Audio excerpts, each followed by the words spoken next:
But I want to come back to the drugs because I want to discuss what the president is trying to do and discuss what Pete Ricketts had to say about it.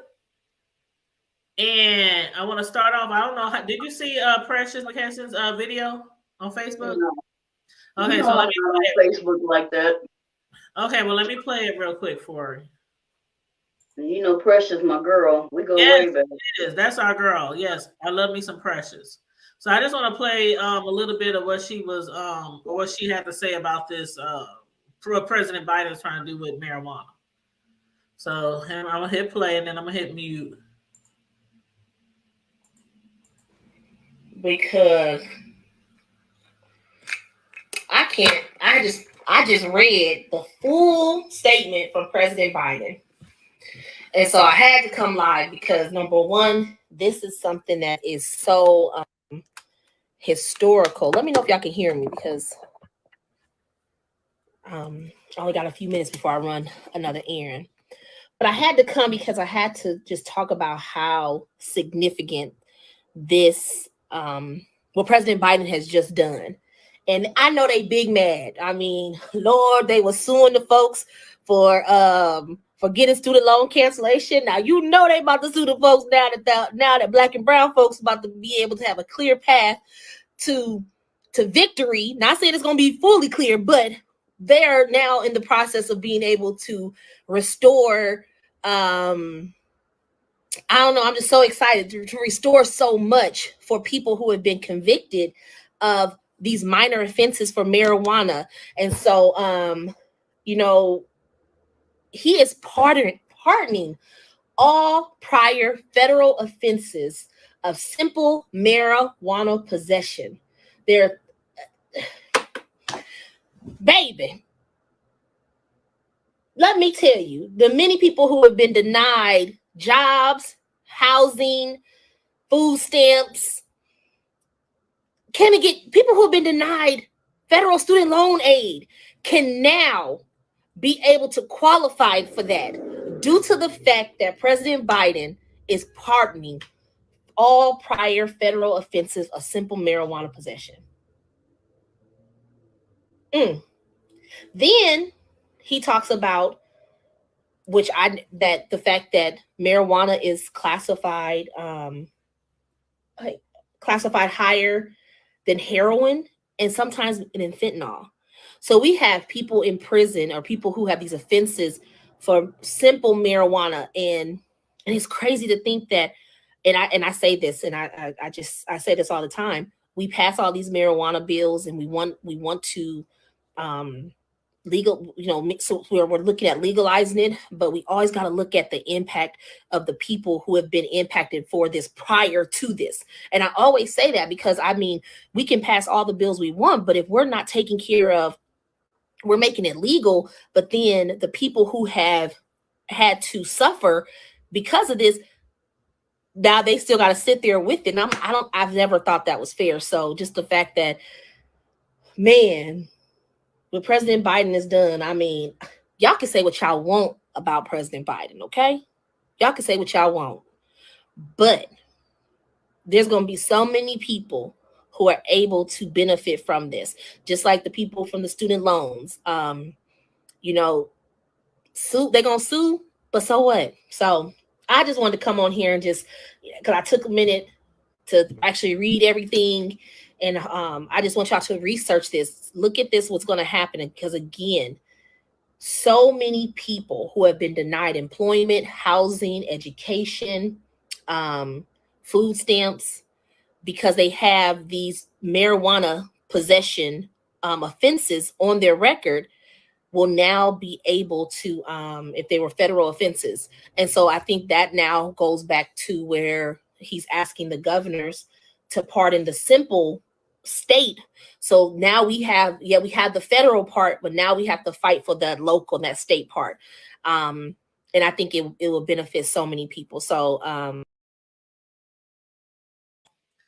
Okay.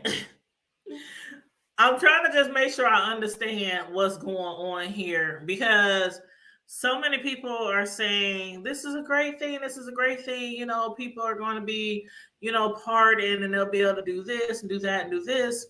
But then it's like, Pete Ricketts, he came out and he was saying things like, he said regarding the federal pardon, the White House said that no one is currently in federal prison solely for simple possession, but that the pardon could help thousands overcome obstacles to renting a home or finding a job. Yeah. See, and I think what he's saying, there's nobody that's currently in there for simple marijuana distribution or whatever. Possession. Not, they didn't even talk about distribution or intent. They're just talking about possession. Well, see, they can't. No, it's conspiracy. They can't do anymore because remember they was locking everybody up. I know somebody that got locked up for 30 years for conspiracy. Right, but this has to do with just simple possession. Right. But they're saying ain't nobody in prison for simple possession. They're either in there for conspiracy, you know, intent, you know, stuff like that. So that's why I'm confused. Like, maybe I'm not understanding. That's why I'm like. So maybe it's. I think that may be something that's retroactive. Then that's more for the people who, like you said, they are. These are people, or like she said, these are people who have been impacted previously by, you know, they've had, you know, drug convictions, minor drug convictions previously, and are now facing, or have been facing, you know, problems getting stable housing, food, jobs, things like that, where it goes back. And it takes it off their record, but I mean, it don't help for the suffering. So basically, they're saying because if there's nobody in prison for simple possession, basically what they're saying is people who were in jail in the past for possession that's been out, who might have that still on their record. Because in the past, they did used to put people in jail for just. You sitting in your car, you smoking. Do you remember? Okay. I remember many times when we used to be on the Deuce doing like Omaha Day or whatever, and people were sitting in their car smoking, and the cops be walking up all down the street, and they would like be giving people tickets and arresting people and stuff for having like a blunt or whatever. So I know it did used to happen. So maybe that's what they mean. The people who are not in prison but still might have that on their. Is that what? I think that may be what it is. But if there's no, but the law, I mean, think about it, because like she said, the feds can only do so much. They can only take care of the federal. They cannot come into the state and do it. So it's still up to Rick and all of them old cronies down there. Yeah, they said that the Nebraska Attorney General Doug Peterson and Ricketts, they were saying stuff like they said where is it? They said they basically they're blasting or lambasting, I don't know what the hell that means, but Biden's decision to pardon Americans convicted of simple possession of marijuana under federal law. And Biden said the move reflects his position that no one should be in jail just for using or possessing marijuana. So Ricketts and them is saying, and then Biden, he's calling on these governors to issue similar pardons for those convicted on the state marijuana offenses, which make up most marijuana possession cases. So Ricketts and them said that the president must be misinformed and ill-advised regarding the issues surrounding marijuana, because he said they say no one is incarcerated in Nebraska state correctional system simply because of marijuana possession. And then even they said on a federal level that nobody is incarcerated just on a marijuana possession. So that's why I'm kind of confused. I'm like, I don't get it. I'm like, is this a good thing, really? it's got to be so that these people can get Hey, access bro. to federal programs. That's what I'm thinking it has to be, so that they can have access to federal programs that they have been denied. But it's if you really think about it, it's not helping because most of the convictions or most of the possessions that these people possess are state level, and the Fed can't do nothing about it. That's state, and only the state can take care of that. And you know these old Republican motherfuckers ain't finna do nothing about it. And Because here in Nebraska, we'll be the last state standing to ever get it even legalized. right, because they so old and staunchy and dead set against it, and because it would probably even the playing field. But it's crazy when you think about it, Karma Diva, because the states that are making so much money, like there's so many states, you know how it's always been. Marijuana, they've always said it was illegal. So the government was never getting any money for it. Off like taxes and shit like that. But they wasn't getting money from taxes, but when they would sit there and confiscate, when they would confiscate that money, they would keep it in their coffers. They wasn't turning that money back over. That's just like people they would pull over on the side of the road traveling. If they had more than what was it, $10,000 on them, then they would automatically confiscate it. But imagine how much more money they could get if it was legalized. They could get all that money from taxing instead of, okay, we might catch somebody this day, we might catch somebody that day. You know what I mean? It's like, I don't understand. They could profit so much, and I don't even smoke the shit. I don't smoke the shit. You know what I'm saying?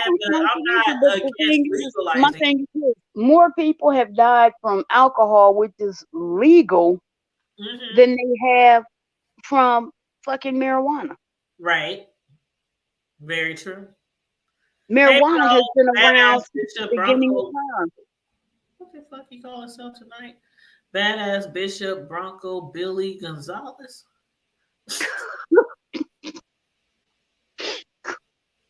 I don't even want to know. Who the hell? I don't want to know. Don't look.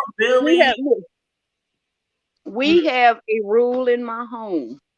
It is called rule number 1. What is it? Rule number 1 is you don't ask questions. And the reason why, because when somebody get to trying to explain to you, you just end up with a fucking headache. There's a fucked up expression like, right, you get a fucking headache. So rule number 1, you don't ask questions.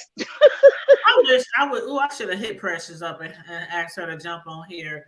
But bro, what do you think about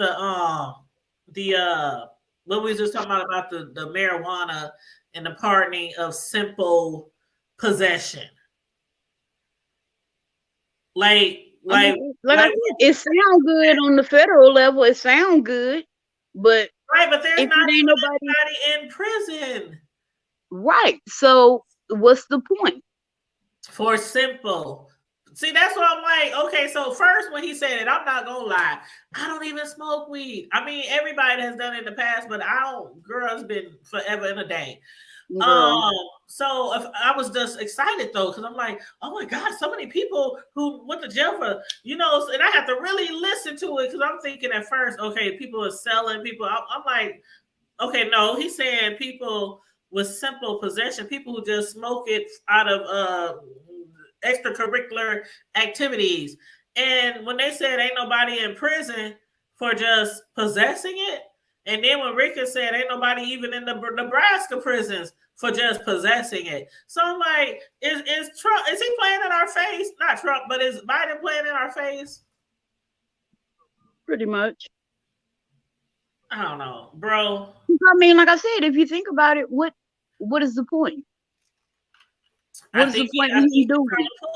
He's trying to pull one. You know, they think he got dementia, or he think he got what they call it, not dementia, but is that Alzheimer's? Alzheimer's.